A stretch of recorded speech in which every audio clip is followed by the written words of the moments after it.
Facebook mình bị khóa trong một tuần vừa qua. Mà trong một tuần vừa qua Facebook của mình bị khóa thì ai phá? Làm gì có chuyện ngẫu nhiên thế, bình thường không sao, tự nhiên đến cuối mùa cày thuê mọi người cần cày thuê nhiều mà tự nhiên lại bị khóa à? Làm gì có chuyện cày là khó thế. Mà trong trong khi đó trước đấy một tuần, trước lúc mà tôi bị khóa Facebook ấy, trước lúc mà tôi bị khóa Facebook 1-2 hôm ấy, tự nhiên có mấy người, chắc là một đội mà vừa nhận khóa Facebook mà vừa nhận mở khóa Facebook. Thế nên là đội đấy có PM tôi bảo là ông có muốn ấy không, ông có muốn bảo kê Facebook không, Facebook của ông sắp bị report, Facebook của ông sắp bị report đấy. Châu nó thuê người để report ông đấy.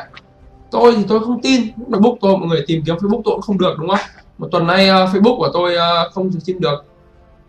Còn nếu mà ông nào mà các ông nghĩ rằng là tôi tự khóa Facebook của tôi ấy, các ông nào mà ông nghĩ rằng tôi tự khóa Facebook của tôi thì các ông chỉ so sánh đi nhá.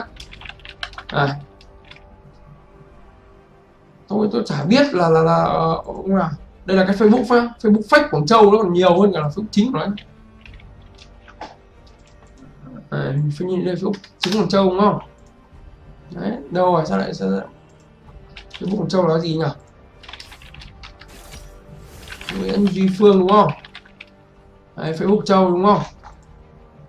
Đấy, Facebook của Châu nếu mà so sánh với hình ảnh ấy, tôi tự tin tôi chẳng thua kém gì. Chỉ có 88.000 người theo dõi, trong khi Facebook chính của tôi, thì ra Facebook chính của tôi 120.000 người theo dõi. Riêng về hình ảnh là tôi đã chẳng thua kém cái gì rồi. Mà tại sao tôi lại bị, nếu mà các ông nghĩ là tôi tự đóng Facebook của mình thì giờ chiêu trò gì, các xin lỗi các ông quá nhầm. Chẳng bao giờ tôi mang cái hình ảnh của tôi tự tiện tôi khóa cái Facebook làm ăn của tôi cả. Bây giờ khách khứa người ta mua nick, người ta cày thuê hay là người ta làm bất cứ cái gì thì người ta cũng thông qua cái Facebook chính.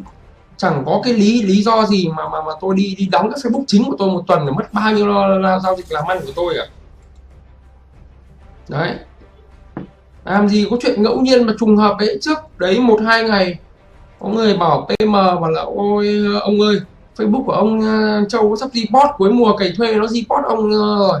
Ông có thuê bảo kê mở Facebook không, ông có thuê chống bị zip không. Trùng hợp thế. Nói chung là ngày xưa tôi không biết là Facebook bị report.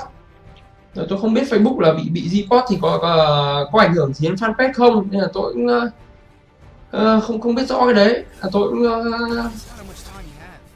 chưa dám nói nhiều, nhưng mà bây giờ thì có Facebook tôi nó bị report thì tôi mới biết là nó chả ảnh hưởng gì cả.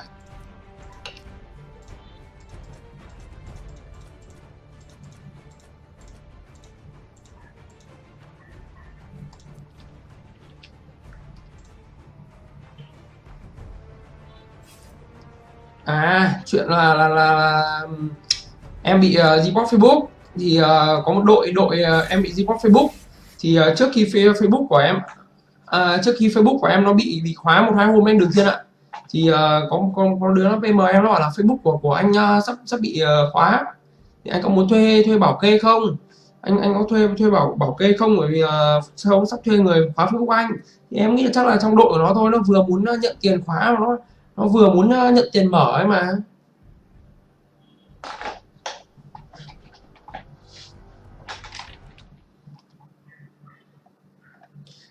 Ôi giời ơi, ông nào hay ai mà chẳng nói mồm đúng không? Ông nào hay ai trong đây thì cũng nói mồm hết. Các ông thì không nói mồm à? Các ông comment thì không không không nói mồm à? Châu comment thì Châu nói thì không nói mồm à? Tôi cũng nói bằng mồm, này ai mà chẳng nói bằng mồm hết đúng không? Nhưng mà phải biết phải dùng não, phải biết phải suy nghĩ, phải xem cái biết là lý lẽ nó ở đâu. Thứ nhất là tôi không cần biết là Facebook của tôi ấy, tôi không cần biết là Facebook của tôi có phải do Châu bị report hay không. Tôi chỉ nói đơn giản cho các ông hiểu này. Tôi vừa bị khóa Facebook đúng không, nhưng mà có cái chuyện tôi lừa đảo không? Có cái chuyện fanpage của tôi nó đi lừa đảo, xong rồi có chuyện tôi phải đăng trên Facebook là fanpage cá nhân của tôi bị hack không? Tôi hỏi các ông có cái chuyện đấy không? Không có đúng không? Bởi vì sao?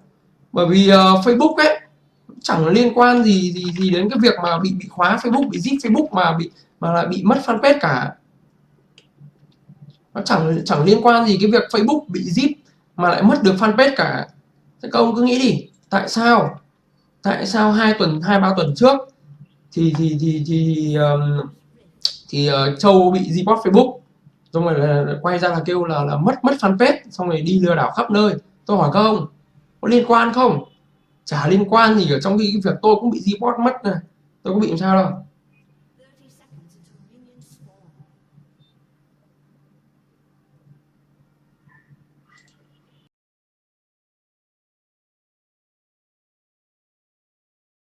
bị hack Facebook và bị rip Facebook. Thằng nói thẳng cái luôn á, Facebook mình làm mở được rồi và đăng tin lên là đã bị hack rồi, anh em đừng tin cái gì hết. Nó hack qua hack lại trong vòng mấy ngày mình ngồi điên với nó luôn. Bị hack khác, còn bị rip khác. Bị rip chỉ bị khóa chứ làm gì bị mất fanpage. Thằng này nó đăng lên là thấy thiệt, đăng lên là thấy buồn cười luôn đấy. nghe tao nói không? Đó, mấy ông đọc coi, bị hack Facebook thì cái hack Facebook cá nhân bạn bị hack, Facebook chính lập ra fanpage bị hack thì bị hack Facebook là nó qua nó kích hết của anh chị Viên ra, nó lấy luôn cái fanpage. Không tin bây giờ mình mở mail nè, mình mở cái mail của cái cha gì Vũ hả? Cha gì mà bên support Facebook, cha gì lấy lại Facebook cho mình á, fanpage cho mình á Tài. Dũng chừng nào? Không, cái thằng cha gì bên support Facebook á. À ông Vũ, trời ơi, Ông Vũ chính là cái người bên support Facebook và chính là cái người đó lấy lại fanpage và Facebook, lấy lại cái page cho mình đây nè. Tao úp cả hình tôi lên mở mail luôn ra có cái page lấy lại đàng hoàng nè. Tôi mở cái mail là bao nhiêu cái luôn, mình ngồi mình nói thiệt chứ bao nhiêu toàn điên đầu luôn. Mở mail cho người ta xem luôn. Cần thiết đây, tôi mở mail cho mấy ông xem luôn. Trời ơi, thiệt chứ nói là thấy hết vui rồi. Nói thẳng luôn đó là thằng King of War này nó không biết cái gì luôn á. Đã không biết thì im đi, bị đặt phốt phip. Mày đặt làm cái đấy là cái nào ta? Cái đấy là cái nào? Hả? Cái mail mình được mở Facebook là mail nào? Mail thứ mấy? Cái mail được mở Facebook và tao chụp hình lên rồi, đó là mail của bà Duyên, là Facebook bà Duyên lấy về. Mày up lên Facebook cá nhân chưa? Rồi, tao up lên Facebook cá nhân rồi. Đâu? Kéo xuống ở bên hình ảnh á. Thua luôn, nó thẳng luôn, cái thằng này nó không phân biệt được hack và rip. Cái mail đâu rồi? Ảnh tải để tìm coi, album ảnh. Đây nè. Đây nè, cảm ơn bạn đã liên lạc với Facebook. Mình là Vũ, mình là người đã hỗ trợ bạn về trang bị hack này. Mình xin tất cả các thông tin nè. Đây là cái mail nè. Đây là cái mail tôi gửi cho Vũ support bên Facebook, lấy lại cho tôi này nè.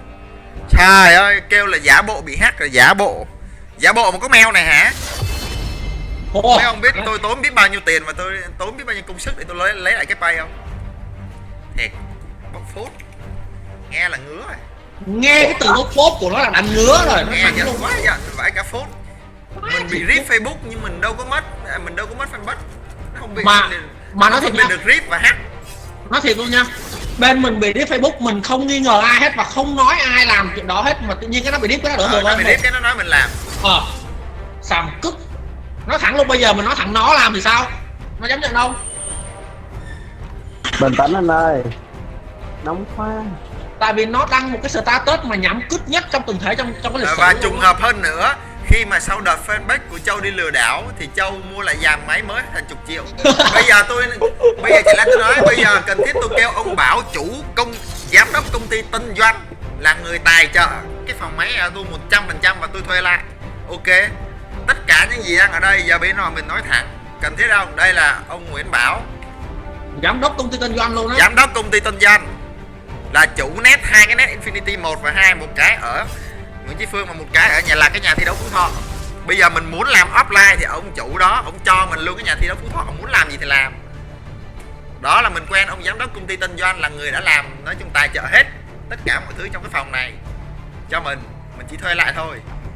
Đó, đăng cái này lên sau cái đợt này là sắm một dàn máy hàng chục triệu, mắt nghe ngứa thiệt chứ.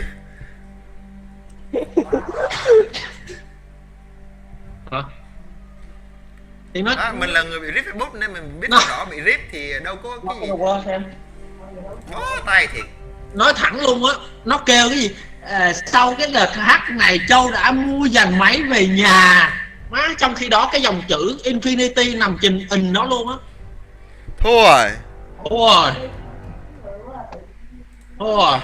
Tí nữa để tôi để xem cái đăng status hạ uy tín người khác mà không có một tí bằng chứng gì, thích là nói à. Tôi nói thiệt nhá, đã không biết thì thôi đi. ở bên tôi cày thuê chưa bao giờ nói bên ai và nói xấu bất kỳ bên nào hết. Ai nói Và xấu tôi không quan tâm, tôi chả bao giờ tôi nói xấu ai hết. Chưa bất kỳ chữ bên nào muốn hết. nói gì tôi nói. Tự nhiên mình không đụng chạm người ta đụng chạm mình mới ghê chứ. Nói thẳng luôn á, đã làm ăn á, đã chơi với nhau làm ăn á thì làm ăn chân chính đàng hoàng, còn đã không làm á thì đừng có bao giờ làm nữa. Còn mà đã nói ra là cái lời nói đó phải có uy tín và những cái gì là sự thật 100% thì mới nên nói ra. Còn Bằng chứng không có. Bằng chứng thì không có, lời nói thì ai tin. Khi đọc cái status này các bạn hãy coi cái độ ngu của nó đến mức nào, và hack và từ rip nó như thế nào, nó có giống nhau không? Rip là như thế nào và hack là như thế nào? Facebook Châu bị rip thì ai là người cầm chức có chỉ viên, mà cái hôm bị rip khác nha, cái hôm bị rip không hề bị gì á. Ngay cái hôm chiều hôm bị hack là mình đã, tôi với thằng Tài cố lấy lại Facebook và vô đăng được một cái status lên cái trang cá nhân rồi, nó cũng chụp được rồi đó, đăng được cái đấy lên rồi là nhiều người đã biết tới là cái Facebook đang bị hack. Và tôi cũng online stream tôi nói Facebook của mình đang bị hack, các bạn đừng vô đấy tin tưởng bất cứ cái gì trên Facebook và fanpage cả. Bây giờ mình chỉ nhận cày thuê qua số điện thoại của thằng Tài thôi. Tôi stream bao nhiêu ngày, tôi stream nguyên một tuần trời, ngày nào tôi cũng nói hết. Thì nó ngồi nó nói mình là giả bộ bị hack fanpage lừa đảo. Trời ơi, lừa đảo của mấy ông được mấy đồng ranh. Mà trong khi tôi không có Facebook, tôi không có fanpage. Các bạn biết mình bị mất fanpage, mình mất một cái quảng cáo của bên VNG là cái VM Bàn Long. Các bạn mình biết mình mất bao nhiêu tiền không? Bao nhiêu tiền chạy quảng cáo trên đó và bao nhiêu tiền quảng cáo của mình bị mất không? Nói nhiều hơn là cái tiền lừa đảo của mấy ông được mấy đồng. Tôi nói luôn cho mấy ông là mấy ông cần tôi liên hệ bên VNG về cái người mà đang chạy quảng cáo cho mấy ông biết là cái fanpage của mình đây này. Trời ơi, tự nhiên bị khóa Facebook 2 tuần, mất fanpage 2 tuần. Trong 2 tuần đó mình có thể kiếm được hơn cả cái số tiền mình đang lừa đảo. Thời thua. Đăng cái status là thấy thua rồi. Giả bộ bị rip Facebook xong kêu là mất fanpage. Chịu. Thua rồi. Nói thế thì thua, không còn cái gì để nói. Tôi tưởng nói thẳng gì? Thua rồi. Tưởng cái gì? Nói thẳng là thua. Kinh là Bo nó nói những cái lời nào mà không, nói chung là những cái lời mà nó nói ra là không thể nào mà đọc mà thấy gọi như là ok được hết.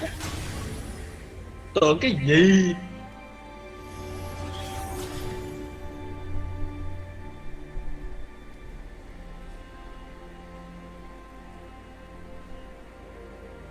Minions have spawned.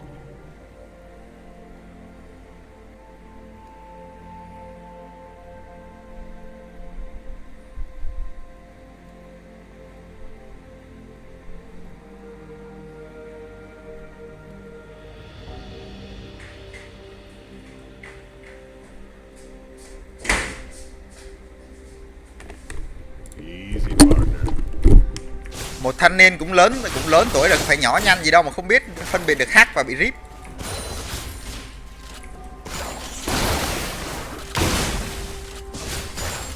Mình đã không muốn đụng đến ai là người ta cứ thích làm trò với mình. Tôi trước giờ tôi chưa bao giờ tôi nói xấu ai hay tôi đổ thừa cho ai. Chơi game tôi đổ thừa, ngoài cuộc sống không bao giờ tôi nói xấu ai cái gì. Này mình không làm gì nó đi, nó bêu mình. Nóng quá nóng, giận quá giận.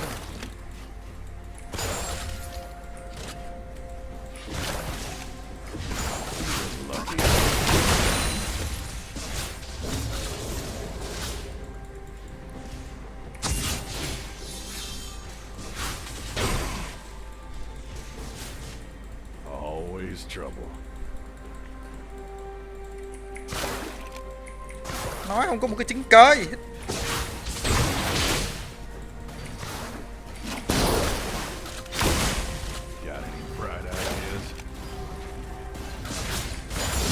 Toàn là lấy bụng ta suy bụng người không mà.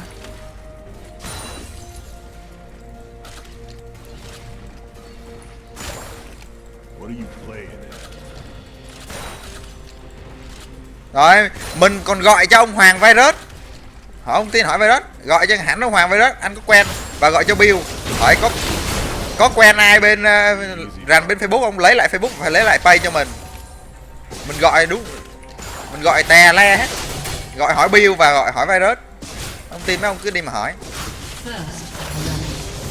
gọi muốn khùng luôn.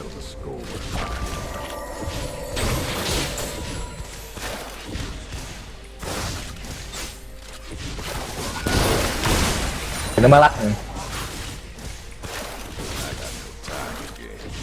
Rồi Yuri nữa, tùm lum, gọi tùm lum xem có quen ai bên Facebook không, lấy lại giùm mình. Thằng này nó chơi nó phá thành câu mình lừa đảo ngon ơ luôn.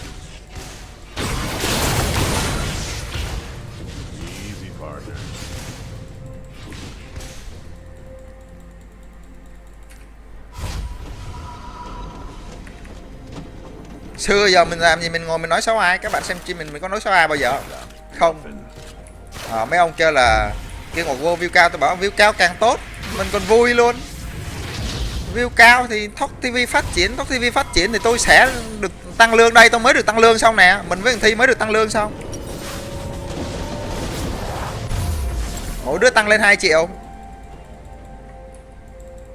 Nói chung là Cứ suốt ngày đặt cái suy nghĩ ganh ghét nhau làm gì. nó bị remote chứ liên quan tới chép bát không mà không bị Đâu ơi, lạ. Facebook anh bảo tên gì để tao add vô cái status mới cái. Nguyễn Bảo.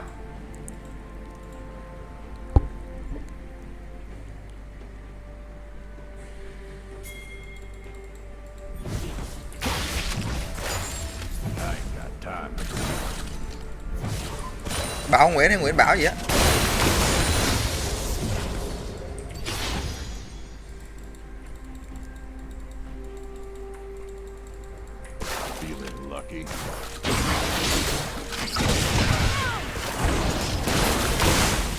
Gần đứt.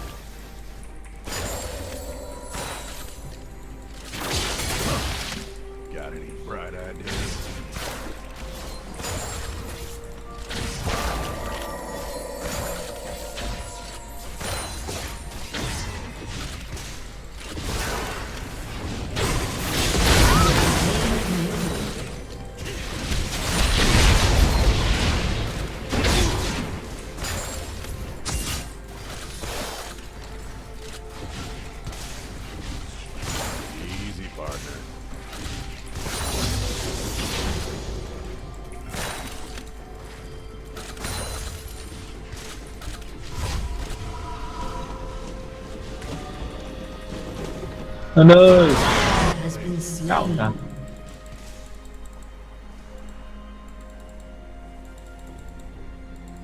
Nó đâu rồi không biết.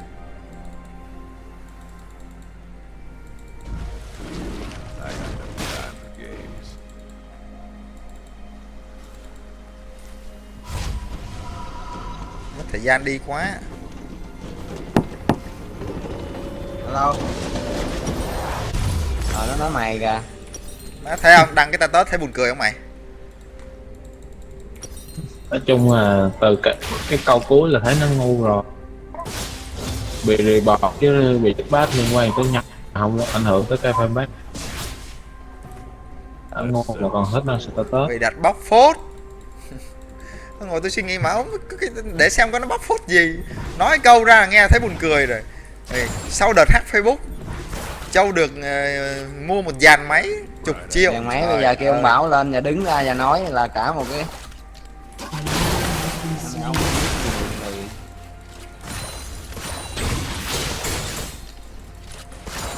thiệt chứ đã lừa đảo á, cần mẹ gì lừa đảo vài trăm ngàn, lừa đảo thì lừa đảo được mấy ông không biết, lừa đảo được nhiêu tiền, người ta cài donate, cài Còn ti đó. Tôi cần, nếu mà tôi cần tiền tôi cài cái donate vô, tôi được mớ tiền, tôi cần đất gì mà tôi phải đi lừa đảo chứ không phải tôi cài donate vô thiếu khối người donate. Thôi cái thứ ăn tiền đồ mà của dê đi cào đi xin viên đồng tiền cắt đó, người ta không nói thì thôi người ta thức chưa đó bạn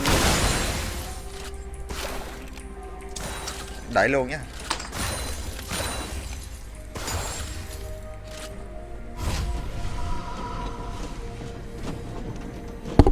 Tôi không thích cài donate, nếu mà tôi cần tiền đến nỗi đi lừa đảo tôi đi tôi cài donate vô, một ngày donate cũng được một vài chục đô thì Thẳng đỡ. ra cái Facebook bị hack giờ thôi, khi stream đã thông báo cho anh em nếu mà có lừa được. Bọn tôi Có stream lừa tôi đã được thì nói là lừa được. Dữ nói rất lắm nhiều một lần triệu. rồi, nói quá nhiều lần là Facebook bị hack, đừng liên lạc qua đó, bị lừa đáng chịu. Còn vàng má là tao tức từng tật là ông Bảo tài trợ hết, thấy chứ.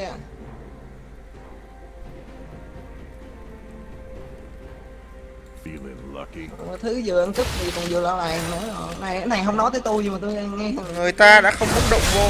Cái gì đấy thằng này? anh Muốn đánh nhau à? nghe tức thiệt chứ. Anh đang nóng đó. Rồi cái Facebook tôi bị liên quan là thí dụ như giờ thằng Facebook thằng Châu bị đẹp rồi, tại sao Facebook của tôi bị đẹp trong khi hai đứa cạnh tranh với nhau? Đúng rồi. Hai đứa cạnh tranh với nhau là bây giờ Facebook tôi vẫn còn hàng ngày cũng đang bị khóa nữa nè. Sút rồi á. Ví dụ hai thằng đấu Bật đá nó luôn. nhau thì còn Facebook tôi tại sao lại bị đẹp? Đó là nó. Đến lúc bây giờ Facebook Tôi thì bị bỏ đẹp cho mà. ai?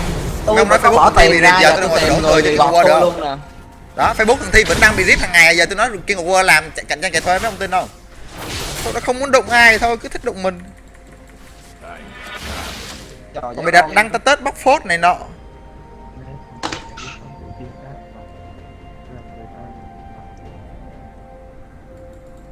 Tự nhiên có người BM mình kêu là Facebook bạn sắp bị report. Châu thuê người report, tôi không có rảnh. Không biết là Châu sắp thuê người Châu cái này cái kia. Sao mới nói biết là tôi, người ta nói sao là tin vậy à? Rồi cái vấn đề ở đây á, bây giờ là hai thằng report nhau. Cho nó là sự thật đi. Rồi liên quan gì tới tôi bị report. Rồi hai thằng đấu đá với nhau rồi tự nhiên ở ngoài trọng tài cũng bị nữa hả? Rồi Facebook thằng Thi sao đang bị report bữa giờ nè? Chả lẽ chắc tôi thuê người chơi thằng Thi à? Nóng thiệt chứ, tự nhiên mình bị đổ oan, nói mấy cái thứ không đúng sự thật nó sao bực được. Nói thẳng luôn là mấy ông á lên Facebook cho mà đọc bài đi. Nói thẳng là như vậy, mấy đọc Facebook cái đọc qua làm cái gì, nó viết những cái tin mà không thể nào mà ngửi được, nó không thể nào mà ngửi được. Ít thì rộng độ mà chia nhau mà sống, còn mày đặt Chia nhau mà sống. Đừng có mà cạch nhau mà theo cái kiểu đó, người ta khinh. Nói thẳng là như vậy. Bọn tôi không bao giờ nói xấu ai ở trên phim và chưa bao giờ chửi ai ở trên phim hết. Mà chính người ta xích mích với tụi tôi. Trước cái giờ toàn người ta chửi tôi có bao giờ tôi chửi ai? Chửi tao mà.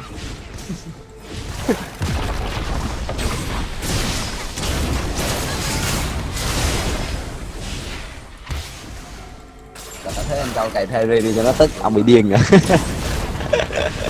Terry rồi tiền cho tao.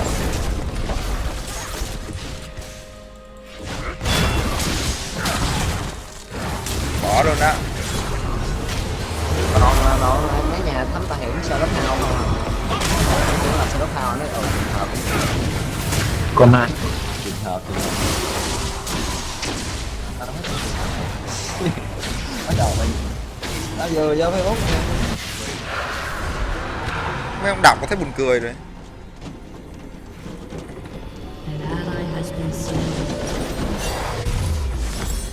Bẩn tính thì bẩn tính vừa phải thôi.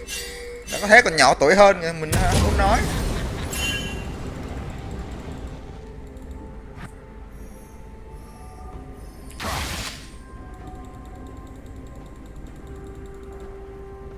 Bây giờ cần thiết gọi giờ mấy ông kêu qua đấy kêu là cần thiết vô alo nói chuyện trực tiếp nè. Đã không biết thì Nói thẳng luôn là một cái talk show ngồi nói chuyện với nhau đi. xem ai đúng hay sai. Ai đúng ai sai là Rồi ai là người nói tôi thuê, người report Facebook của kêu hẳn cái thằng đấy vô alo luôn. Kêu hẳn thằng đấy vô alo nó ngồi nói chuyện. Bằng chứng đâu?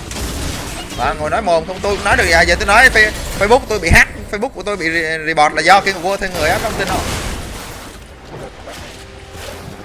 Bởi vì nói mồm mà, giờ Facebook Thi đó. Câu chuyện này là Facebook của tôi, lý do tại sao Facebook của tôi bị rệp. Facebook của Thi cũng đang bị rệp kìa. Chắc là do King of War thuê người chơi à? Đạch mẹ. Ngu quá bị. Nghe là Tại vì đánh đi. Hai thằng đánh bom nhau, tôi ở ngoài tôi coi cái văn miệng. Bây giờ tôi nói thẳng nha, bọn tôi cày gần 3.000 ạc cày thuê rồi đó, gần 3.000 ạc cày thuê và chưa có một cái vấn đề gì xảy ra mà có lừa đảo hay không gì á. Mấy ông biết từ bữa giờ tôi đánh, bọn tôi đánh lại bao nhiêu ạc mà hồi xưa bị lộ danh sách ạc bị ban không? Những người mà bị ban 6 tháng á, từ trước á, là bữa giờ mình đánh hơi bị nhiều ạc đấy. 6 tháng sau mở ra mình phải đánh lên lại đó. Đền cho cái ạc rồi đánh lại cho người ta nữa. Ừ. Tôi thậm chí là đền cho một cái ạc nó hơn thế nữa, và đánh và xong như là bạn lời một cái ạc rồi xong rồi tôi rồi ạc đã mở rồi và tôi đánh ngược lại cho người ta, Mình biết và tặng bạn luôn cái ạc đó mấy luôn. ông ơi, bây giờ trả lời tôi nói, tôi biết là những cái chơi với mấy cái thằng báo ở Hà Nội suốt ngày đăng báo dìm hàng tôi xuống rồi tông bốc nó lên, tôi không thèm nói. Chả lẽ bây giờ tôi nói ra những cái bài báo dìm hàng mình chắc là toàn là chơi chung với nhau, ngồi dìm mình nâng cái World lên, nâng Henry lên. Tôi không muốn nói thì thôi đi. Ai muốn viết báo, ai muốn làm gì làm, kệ. 3 cái vụ xài tun thì Tũng rồi 3 cái vụ này, nghi vấn lừa đảo này toàn là bên đó nó viết cho không chứ đâu. Mình không muốn nói thôi. Biết mình không thèm nói. Mấy không biết giờ kêu qua bao nhiêu phốt không? Thằng em tôi nó kêu là một đống phốt kêu qua nó cầm mà nó không thèm nói, nó không thèm bóc. Con nói thiệt á, thằng Kinh Ngọc World nếu mà tôi muốn chơi nó là tôi chơi cho nó khỏi mở Facebook luôn. Tôi hứa luôn, nếu mà nó muốn chơi khỏi mở Facebook. Nó kiểu nó thích nhau á, mình Không biết mấy ông biết thằng Nguyễn Bá Minh Vũ không? Thằng chuyên xóa thông tin á, cầm một đống phốt kêu qua nó không thèm bóc thì thôi. Nói giận.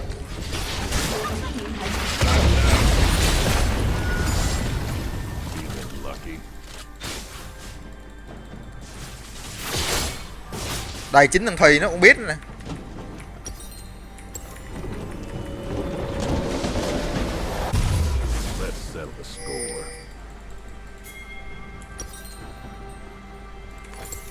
Hồi xưa còn đang là game thủ chuyên nghiệp tôi không muốn nói, tôi không muốn đụng ai. Cầm là game thủ chuyên nghiệp cày thuê lòi ra, tôi không muốn đụng rồi. Cũng là cày thuê cũng là đi chuyên nghiệp, thu nhập không được bao nhiêu, cũng cày, cũng gọi là cày thuê cày chui. Hồi xưa đang là game thủ chuyên nghiệp cày thuê không đó. Không tưởng tôi không biết hả? Không muốn nói.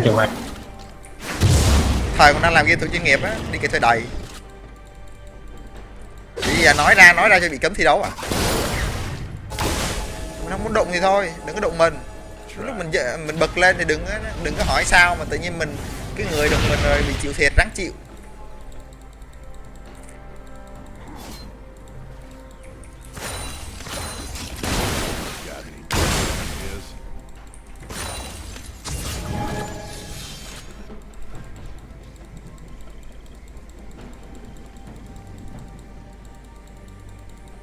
ông nào cũng ác. Đâu nào giờ không sao. Nói thẳng luôn á, bên mình chưa bao giờ gây qua bất kỳ ai luôn mà tại sao nó lại gây qua mình gì hết. Kiếm fan Muốn Mấy ông biết không? Hồi xưa cái thằng Tuấn Jin nó chửi tôi, nó chửi kinh khủng. Các bạn thấy tôi có quan tâm không? Ai muốn nói gì nói, kệ bà. Thì tự nhiên thằng Hillary á anh. không có hơn tiền. Thằng này còn tay ra. Em loạn rồi, khỏi ban nữa. bây giờ Rung đang loạn rồi, đừng có ban nữa, anh em cứ để cho mọi người nói thoải mái đi, không ban nữa, tất cả anh em không Đi xuyên ban. chết chưa? Chưa. Bởi vì mình biết nó là con nít, nó chấp. Cãi nhau với nó là chi? Chả được có lợi ích gì.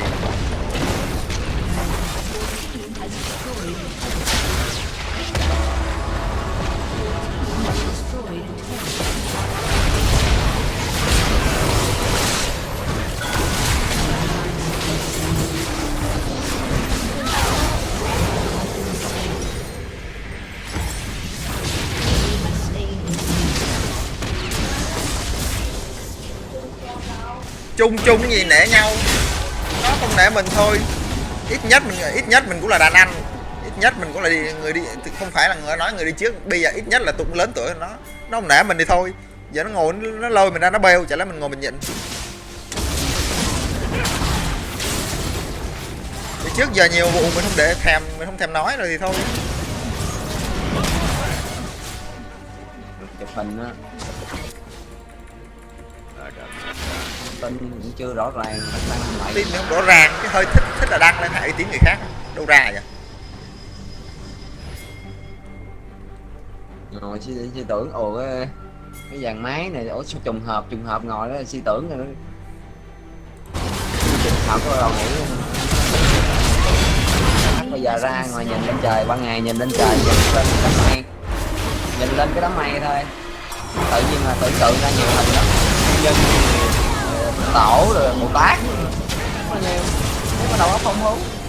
Nhìn cái đám mây ban ngày á, trời đang mây á, lên nhìn lên trời tưởng tượng hỏi hè. Tôi chưa có stream, tôi đang coi cái chuyện gì xảy ra, đang bực mình. Hà nó nói đúng một tí đi, anh em còn để nó một câu, nó nói không có một cái gì gọi là logic và bằng chứng hết á. Nó lấy cái suy luận của nó ra, nó kêu là nó bị report sao? Sao không mất fanpage mà mình bị report mất fanpage mới ghê. Lấy cái lý luận gì vậy trời?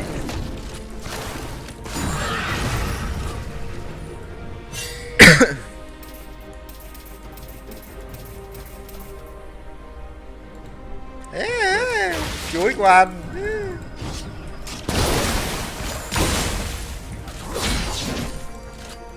Em thử lên mấy cà riêng chứ mạng coi tông thôi. Con này lắc ghê nha. Chán hả?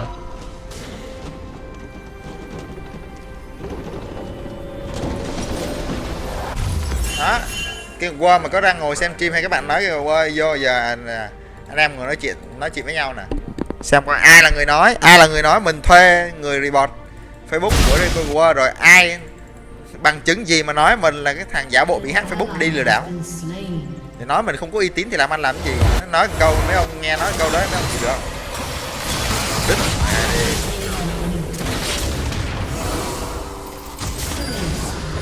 nói một câu mà không có bằng chứng gì hết, nói người ta hack, người ta không có uy tín. Thôi đi em Baron đi. Cảm ơn các anh em đã vào xem stream show ngày hôm nay nha.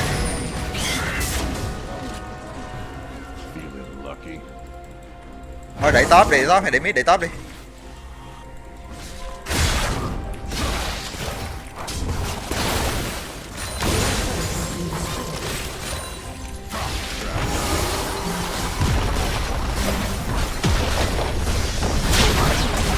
Tôi mà lừa đảo từ xưa giờ không phải 2 năm nay tôi cày thuê cái chủ Thoát TV này.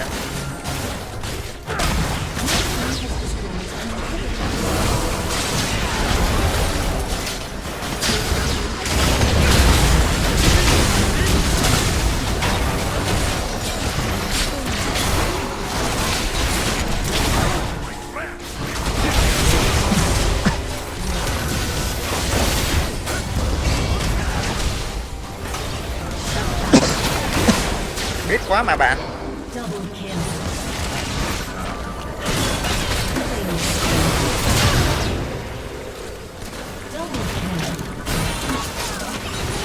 Lúc tôi bị đẹp là nó cho nó chơi à. Tôi vậy là tôi tìm ra rồi, nhưng mà tôi chưa biết là, tôi chỉ biết là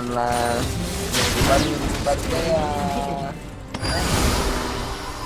Facebook nói chung là bên đối thủ thuê 2,5 triệu đó đẹp tôi trong có người thuê Facebook, thuê chơi Facebook thì mình không biết chắc ai nói mà tôi bỏ ra thôi, tôi bỏ tiền ra chứ mình Facebook mình và Facebook của thì là bị người thuê chơi đó.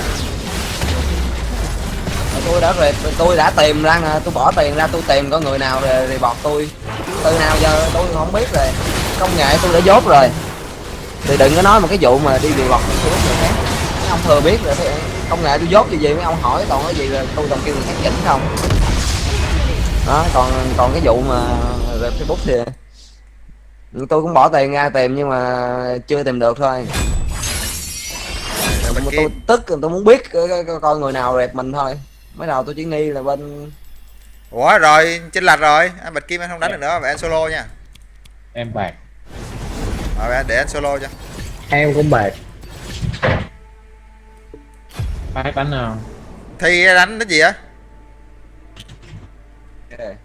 Nè mấy ông nè, mấy ông kêu nó đăng ta tính nó để cái câu cuối mấy ông đọc mà giờ mấy ông kêu tôi bỏ qua. Nơi ta mời. Nè, đã tiêu đồng tiền thì tiêu cho xứng đáng anh em ạ, đừng để ai nó nút không của mình làm anh đéo có uy tín thì vứt. Chia sẻ cho mọi người biết sự thật và cảnh giác. Nó nói hẳn như vậy luôn đó. Giờ bảo tôi bỏ qua sao đây? Làm mà như thế là còn thuê người đi rip Facebook của người khác để cạnh tranh. Nó làm như ai cũng như nó ấy. Anh nhờ cảnh anh. Đọc một là tôi thấy bực rồi. Anh Phát đánh không? Tập tên này. Chào. Mời đấy. Ủa tao mày đánh hả? Ok.